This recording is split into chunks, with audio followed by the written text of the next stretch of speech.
Hello, and welcome to another episode of the Geotechnical Engineering Podcast, a podcast focused on helping geotechnical engineers stay up to date with technical trends in the field.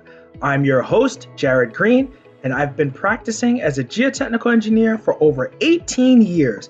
And in addition to practicing engineering, I enjoy mentoring young engineers and first-generation college students.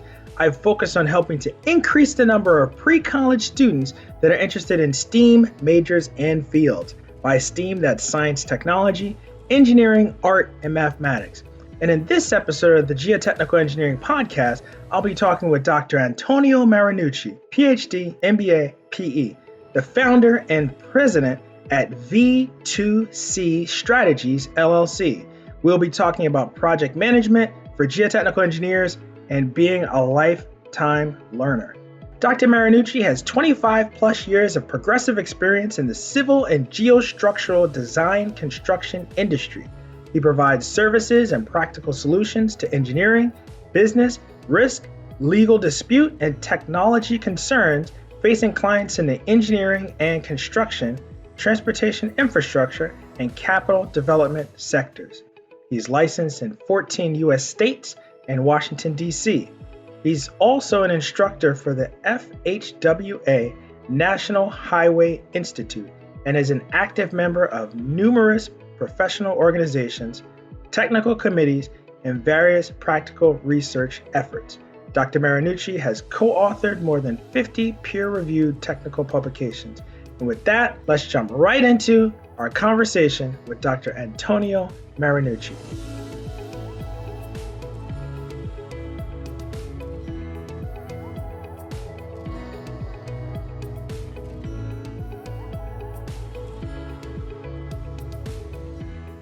Hello and welcome to another episode of the Geotechnical Engineering Podcast. Antonio, it's great to have you here. How you doing, man? Great to be here. Thank you. I'm doing well. Can't complain. Summer's finally here. Yes, finally here. Finally here. A little warmer, just a little warmer, and probably turning on that AC if you don't have the windows open, right? Exactly. All right, great. Well, we just said your bio, but in your own words, can you tell the listeners a little bit more about what you do on a daily basis? What's a typical day look like for you? Ooh, there is no such thing as a typical day. I work for myself, so that leads into the no typical day. So I've got a consulting business where I deal with both technical issues or technical projects as well as management, business management consulting. I'm also engaged in research efforts. I'm in the throes with some partners of launching another startup, and I volunteer on different technical organizations, professional groups. So a little bit all over depending on the day and depending on the deadline and task at hand. Got it. That's awesome. And when you say work for yourself, do you have staff as well, or is it you? Am I looking at everybody? You're looking at the only full-time employee, but through a great network group, both here within the US as well as globally. When an issue arises, if I need additional, we scale to the project. Okay. Very nice. Very nice. So I have to imagine that project management skills are like super important for what it is you do. And yeah, what would you say for engineers that want to know what are the benefits of developing project management skills? What would you say to that? There are so many benefits to getting involved, getting learned about what project management is. Okay. Technical aspects of our work are the widget, the small part.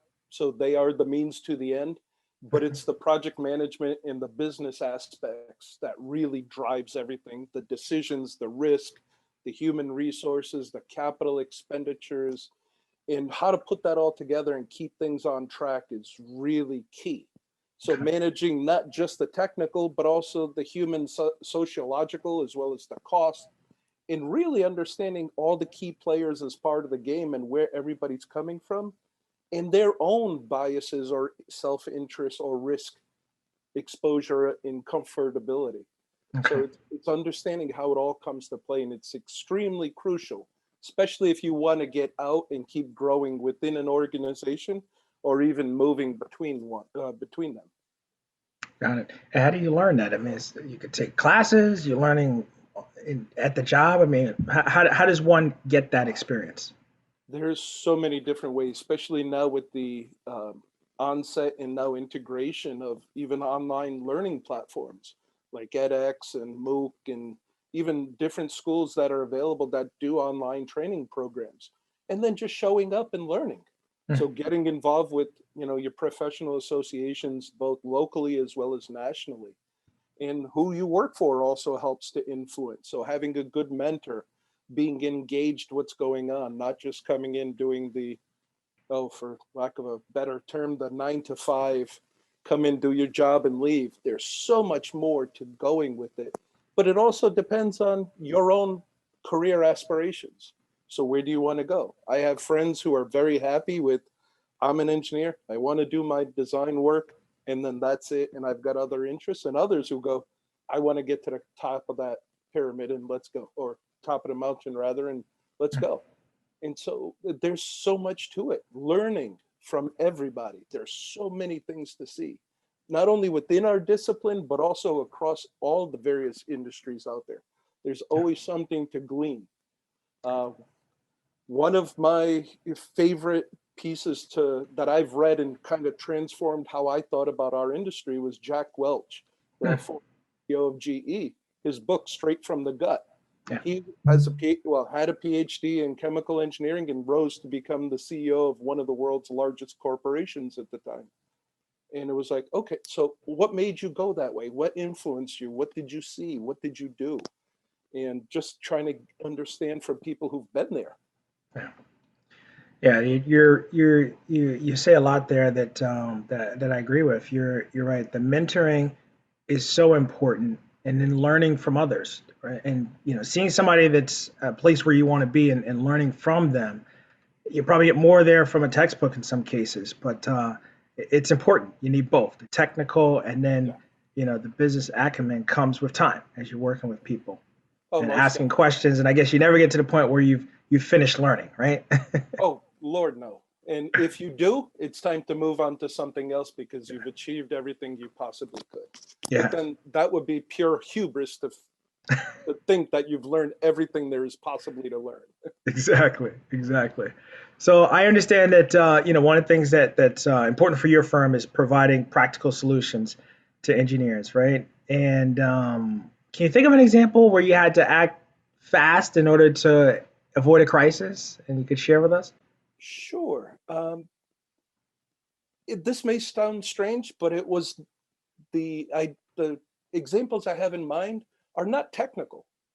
Interesting. They're different. So there's a couple of examples that come to mind of just being truthful with your client, of even giving them answers that they not necessarily want to hear at the moment. It may not react well to at the moment, but we'll come back later, with some consideration and go, I didn't like it. I wasn't happy about it. However, now I see why. Okay. And that's happened a few times where people have tried to accelerate a project, and you're sitting back with the owner or the client and saying, this is not a good idea. Now, let me explain to you why. And they're mad going, yeah, but we, on paper, it says da, da, da, da. And now you're having to peel back what was told to them and they've had in their head stewing for a while. Yeah. And now try, shift gears and go, but here's what I see. And being truthful and respectful as you're going through the process, understanding their position.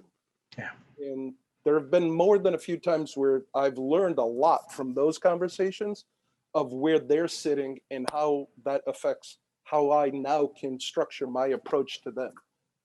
There have been others where it's managing emotions, especially in negotiations or in dealing with a contract or a working relationship or engagement, and just getting everybody to calm down and understanding cultures, especially outside of the US, or dealing with people who are not necessarily all of the same culture. So mannerisms, tone, language, respect, and knowing going, hey, this is a great time for a bathroom break or a coffee break. Let's stretch our legs. We've been sitting for a little while, and kind of get everybody to diffuse that and then go, all right, let's try it again. So it's been those kinds of aspects that have been the quelling point, instead of going, oh my God, yeah, we should have used this factor instead of that, and here we go. Or let's change the technique. Even though there have been some of those, and understanding your client. So if you're working with a contractor, what their capabilities are, but it still takes time. It's not an immediate, oh my God, if we don't do this, we need to call 911. Yeah. Yeah. So there is some trade-offs there. So yeah, I think it's on the softer side rather than the harder technical that I've seen the most impact, or where those solutions really come into play. Okay. And this is coming from an emotional type guy that I've had to learn how to dial that back about 7-8 notches. So you're a little louder before, a little more expressive, and kind of bring it back. Possibly. Well, knowing your audience is super critical. I mean, when you're providing recommendations or a solution, and especially when you're providing, what one could say is bad news, right? Explaining that in a way that, this is what it is, right? And this is why it is this way, but this is the way we're going to deal with it, or the way we're suggesting you deal with it. Sharing that news is important, and how to do it is there's usually a finesse to that, and sometimes you find out the best way to do it by kind of screwing up, right? And by Those screwing are the up, best examples. it's like you don't forget. It's like, all right, I'm not going to say it that way, right? Yes. Because I have plenty of those. Yeah, exactly. So that's important. I can think about times where you're sharing bad news, but you're not making it the headline, right? It's kind of buried in the message, and people miss that. And so you got to say, hey, this is what the issue is, right? And this is why we think it's an issue. So Here's why it won't work, but let me tell you, here's a couple of other alternatives that possibly could fit in here. exactly. Always having, as an older boss once told me straight out of college, don't come in here with the problem without 3 possible solutions. Yes, there we go. And it's like, at the time I was like, well, I just need the answer. But then Yeah. as you get older, as they say, it's like, that was the best piece of dang advice I Right? ever got. It was like, think through what's going on. Yeah, because this then is by the chess. time you come to the office, you say, all right, I have these are the 3 things I've thought about, but this is the one I think we should do. And oftentimes it's like, yeah, that's the right answer, right? Yeah. And then having the why behind it to Yep. support your critical thinking, and that's critical thinking is huge, and it's So important. And I've come to respect it more and more as I've marched through this career. Yeah. All right, cool. When you think about your career, when you go back, right, you think about geotechnical projects. Can you think of one that stands out that, there's something there you want to share with the audience? I was blessed right out of undergraduate to go work on the Big Dig. Wow. So Okay. the Boston Artery the Central Artery Tunnel project. There we go. There you go. In Boston, straight out of college, new kid, didn't see much, but really fascinated by it all. I grew up working for my father in residential construction as a carpenter. So building things and playing with and trying to understand. And then you show up in the world's biggest, sandbox with all the greatest toys known to man. Yeah. Everything was being done somewhere in those few mile stretches with Boston. Yeah. And the machinery, the people, the activities, the frenetic pace of it all, it was just like, wow. And I was blessed on a project where they were like, if we have a better solution, let's try it. Let's hear it out. Nothing's too dumb, even though we may tell you that was dumb. It's like, there may be something in there that's like, oh, we could pull this out. Yeah. And my boss, Paul Padini, was like, look, in a matter of a couple of years here, you will learn far more about our industry than any 5 years in any business school. Interesting. And sure enough, he was right. I mean, I saw everything from accounting and human resources through the technical construction to collapses and how do we now fix something that's 60, 70 feet below ground? How do we do something while we have active highway up above you while you're trying to cut a column? So it was, 100-foot long rebar cage up in the air, 5 feet away from the highway structure, 30 feet from a building, and trying to put it in a diaphragm wall panel. So learning from a welder, on the job, he went, come here, kid. And I was like, okay, yeah, what? It's like, all right, he's going to tell me something or scream something didn't work. And he was like, show me how I'm supposed to weld this. And he had the piece there, and he put the stick welder in my hand, and he's like, it's off, so don't worry about it. He goes, show me how I'm supposed to weld this joint. And I'm sitting there going, And he goes, yes, exactly. He goes, now go the hell back in the office and give me something that works here. And it was one of those things that Wow. I'm like, Okay. okay. And I was like, okay, explain to me.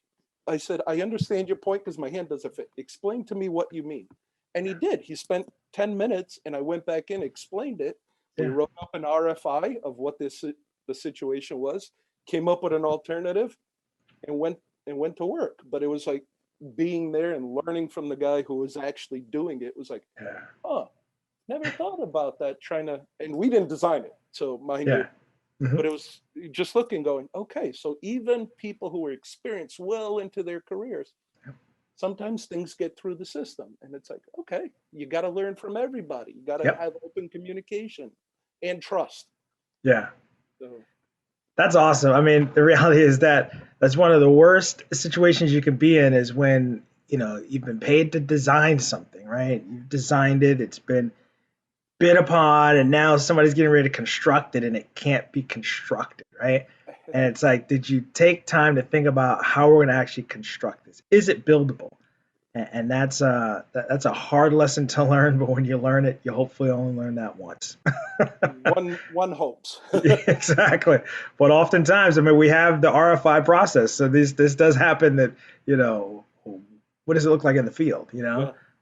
The Uh, going back to the Jack Welch book, in mhm. there's a line he says in a few different places, and it stuck with me. He said, "It's okay to make a mistake, just not the same one." Yeah, And it's like it's stuck in my head ever since I read that. It's like, huh, okay, huh. It's okay to goof up, but just don't keep goofing up the same exact thing. exactly. Because at that point, you're not learning, right? And that was the key. It's like, all right, if you can't be teachable, you gotta go. Yeah.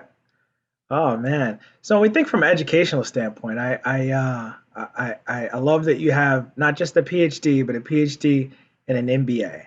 So kind of walk us through that. Like, how has that impacted your career, having those two degrees, which oftentimes seem like opposite ends of the spectrum or different Yeah, ends of the spectrum, you know? yes. Looking at the same ball, but from different poles of the ball, and Mhm. sometimes with conflicting interests or viewpoints. It's been honestly, it's been great. The additional education came out because of an old motor vehicle accident. I was recovering from all the mess. And I was like, okay, I was working construction, working 80 hours a week, and then you go to zero, and it's like, okay, I need something to do. Huh. So I kept going. And while I was trying to finish my Master of Science, got into the MBA, and it completely changed how I saw most of everything. Hmm. It got into the why are we doing what we're doing? Never mind the technical part, it was all the other. Hmm. The sociological aspects that I was like, yeah, okay, poo-pooed it all my career or even life. And Mhm. then you got into it and had good discussions, and it's like, oh wow. Oh wow. It just opened my eyes to so many different things. Learning about even accounting, as boring as that may be, Yeah. it made me understand why the accountant at the last company had kept screaming, was always screaming at me when I turned things in. And he was like, why do you keep doing this? The second week of accounting class, I called him up and apologized. He's like, I get it now. I was like, I am so sorry. I said, I Oh got it. man. And Yep. we had a great conversation, but it changed how we do things. Everything in business school was about writing and presentations, communication of thought, orally written, always in front of a group, always Mm. working as part of a team. Okay. And those things that we not necessarily take for granted, but maybe skip over, Yeah. is what was really reinforced in that program. Okay. So you put the technical in the PhD, and you expand the way you think, the way you ask questions, the way you delve into to kind of keep ripping apart. The other side fulfilled all the rest of the project. And it's been very, what could I say, completing, maybe is the Hmm. good, that where one is, the other one balances out. And every day I play on both sides. And to me, it's exciting. That's really cool. That's really cool. Yeah, I think that when you think about engineering and what is engineering, a lot of times you think about it as technical problem solving. And I would imagine that if you can get an engineering degree, you can get other degrees, right? You've learned how to learn. So that's great. So it sounds like when you're problem solving, sometimes you're using the MBA brain, sometimes you're using the PhD brain, right? But it's still you. Yes, yeah, exactly. And especially when you're dealing or interacting with different project stakeholders at different levels, Hmm. all the questions and interests are different. Yeah. So if you're dealing with a small mom and pop client or the federal government, and depending where you are, the interest levels, the risk acceptance or exposure levels are completely different. Yeah. Financing is Yeah. completely different.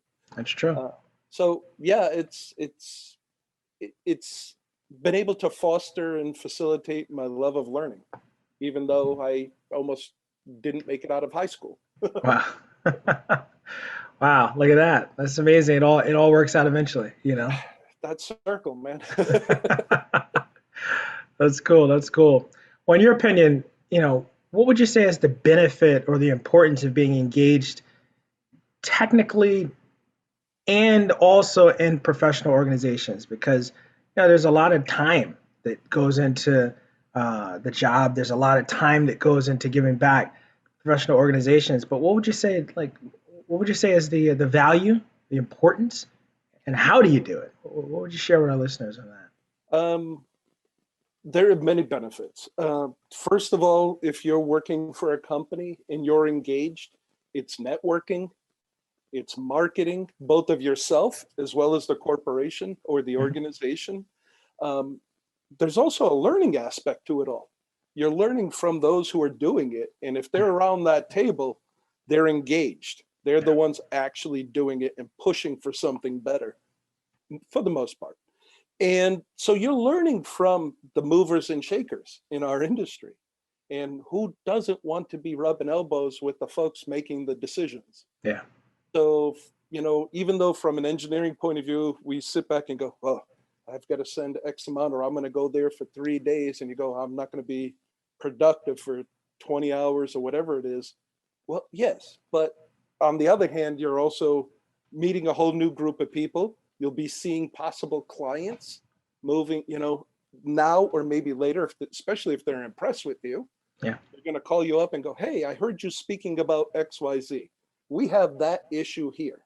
And all of a sudden, something that may not been readily available is now sitting in your lap.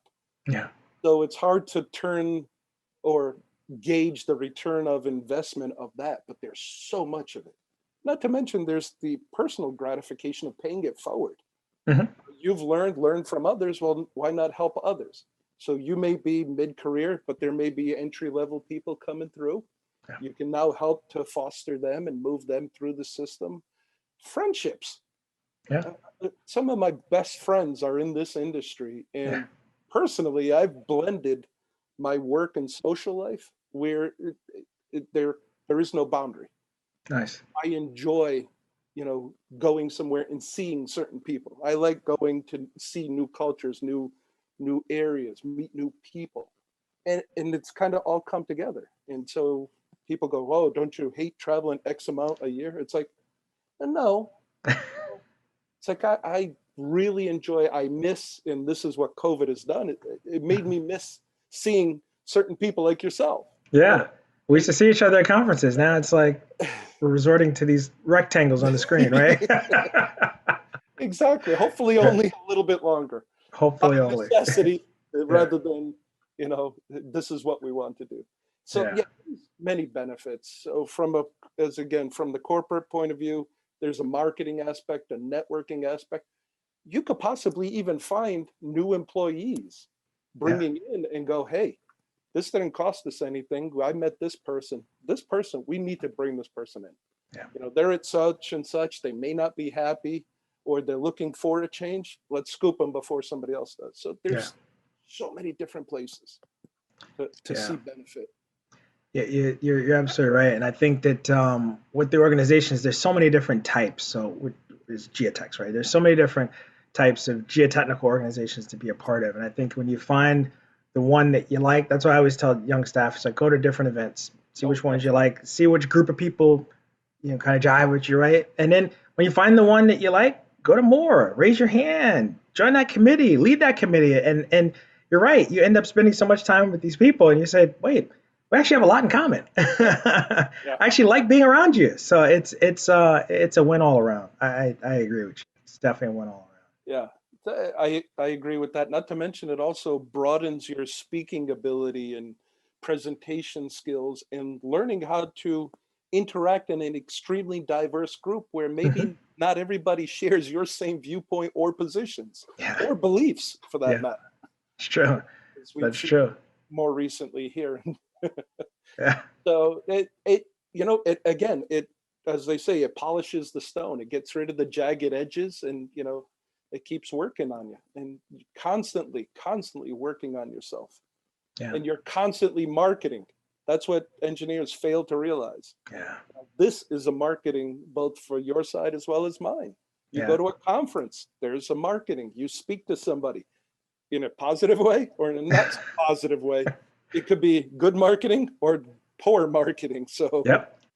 Yeah, people can make that decision. It's like I'm gonna hire this person or I'm not gonna work with that firm. It can happen like that. So like publishing research and case histories and case studies and then presenting it to others.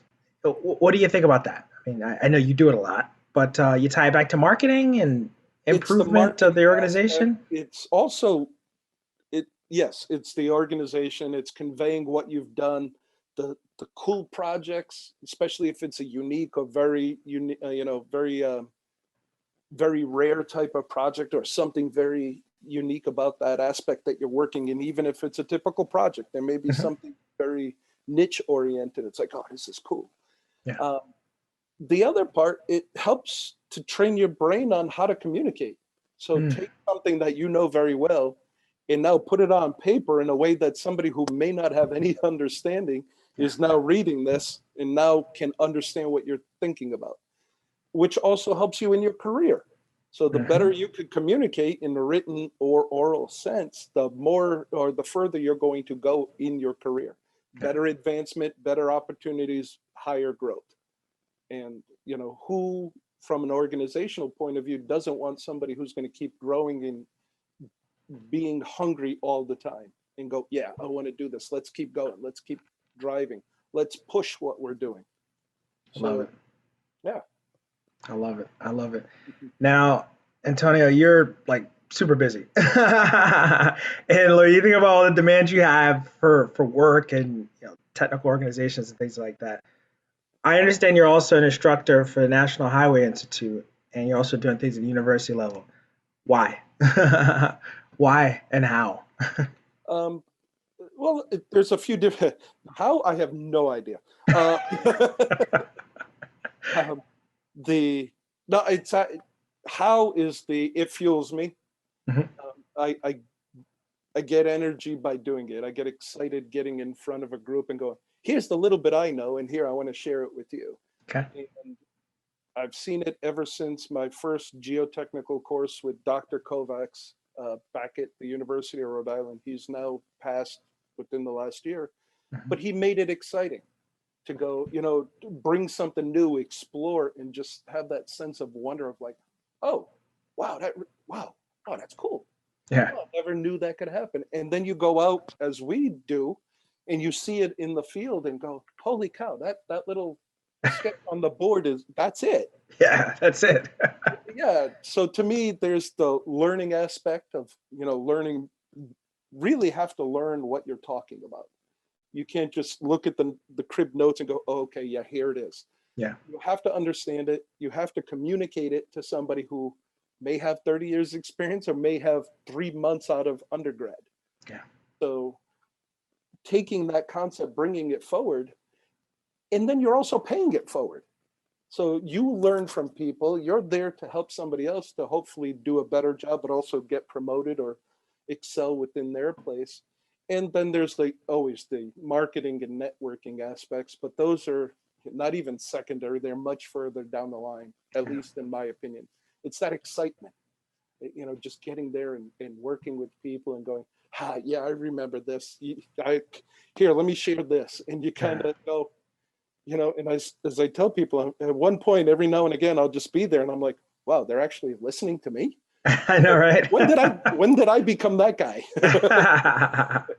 It's like, oh boy. That's awesome. It's incremental. So you get to the point where you're like, oh, wait a minute. That's cool. That's cool. Well, you did mention the big dig, right? Yes.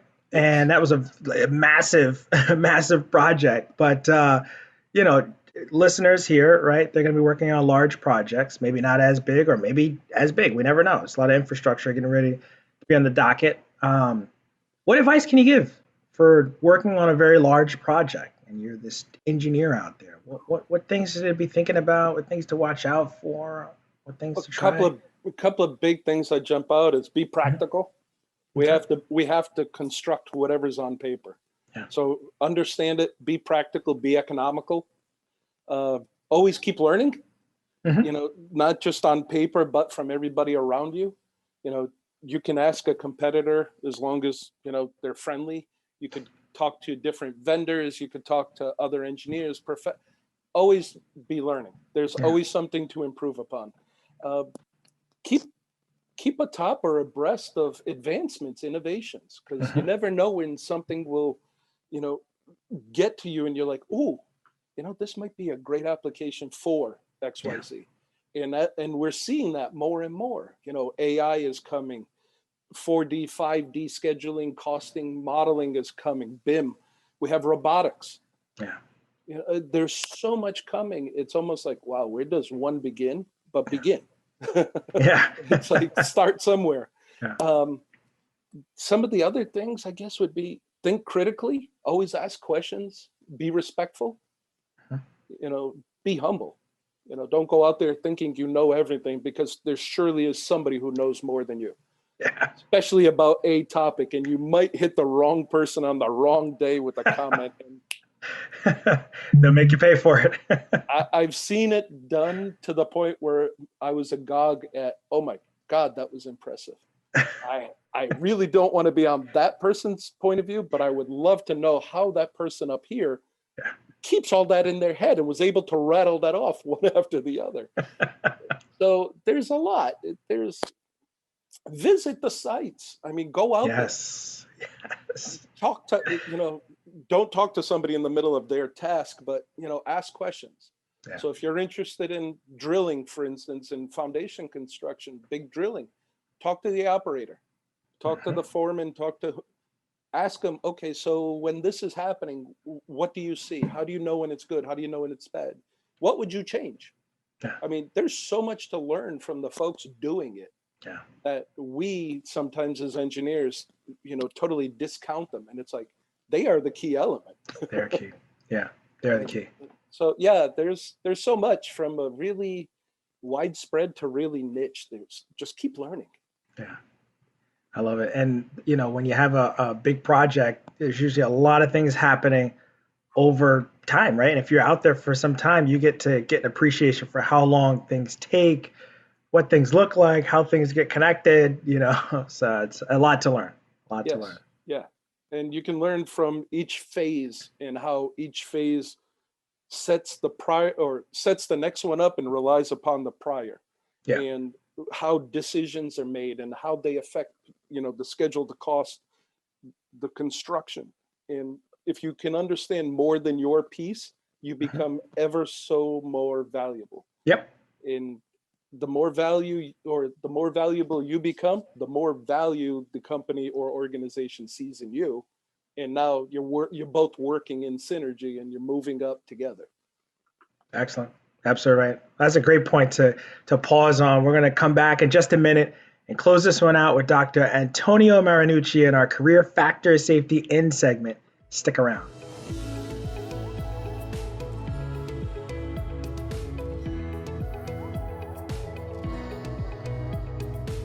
All right, welcome back. It's time for our Career Factor Safety End segment.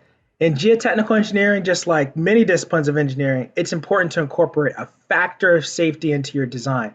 But what about incorporating a factor of safety into your career? Today, of course, we're speaking with Dr. Antonio Marinucci. Dr. Marinucci, you've already had a very successful career. When you look back at that career, What's one thing that you implemented to give yourself a factor of safety in your career? I think one of the first things that would jump out is being able to see the entire picture.